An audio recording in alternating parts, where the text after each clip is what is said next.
मराठी मेजवानी तडक्यामध्ये आपलं सहर्ष स्वागत आहे। मी आज सुकटची चटणी करणार आहे। मी ऑलरेडी भाजून घेतलेली आहे। त्याच्यासाठी लागणारं साहित्य आहे, 2 मोठ्या आकाराचे कांदे घेतले, 15 ते 16 हिरव्या मिरच्या घेतल्या, बारीक चिरून घेतली, 1 टोमॅटो मोठा, कोथिंबीर। मी आता मी पहिला कांदा परतायला टाकते, कढीपत्ता टाकते थोडा होतं मी आता कांदा परतून घेते।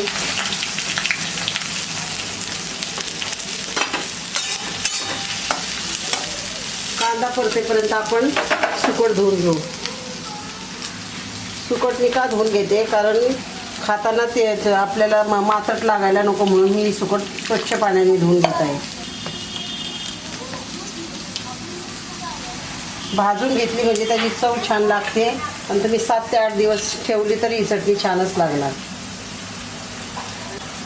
मी सुकट पूर्ण धुवून घेत आहे।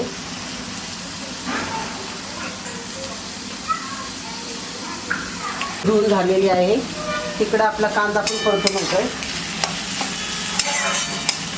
कांदा लाल होईपर्यंत भाजून घ्यायचा आहे। कांदा आपला फ्राय करून झालेला आहे।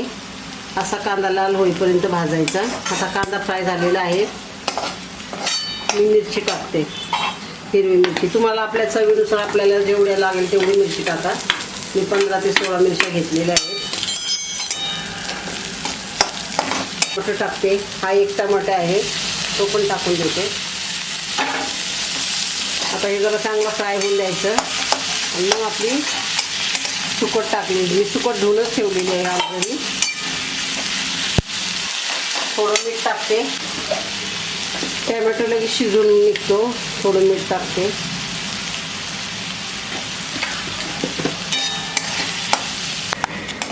आपला कांदा, मिरची, टोमॅटो चांगला परतून झालेला आहे। मी आता ही सुकट टाकत आहे।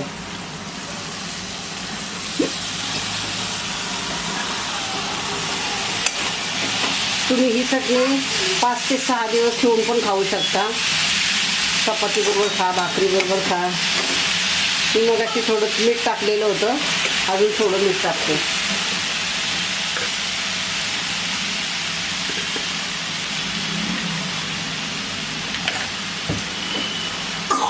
कोथिंबीर टाकत आहे वरून।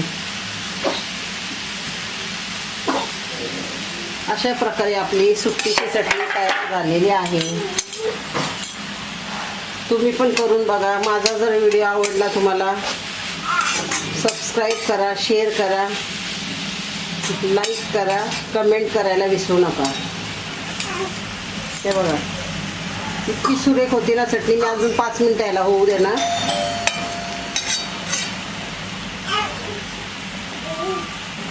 तुम्ही पण करून बघा। सुकटीची चटणी कशी होती ते मला कमेंटमध्ये सांगा। अशा प्रकारे आपली सुकटीची चटणी झालेली आहे। बघा चटणी दिसायला किती सुंदर दिसते।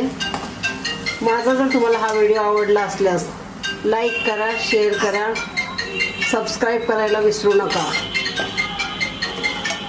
कमेंट बॉक्समध्ये मला कळवा कशी झाली ती। तुम्ही करा आणि खाऊन बघा, मग मला कमेंट बॉक्समध्ये कळवा। धन्यवाद।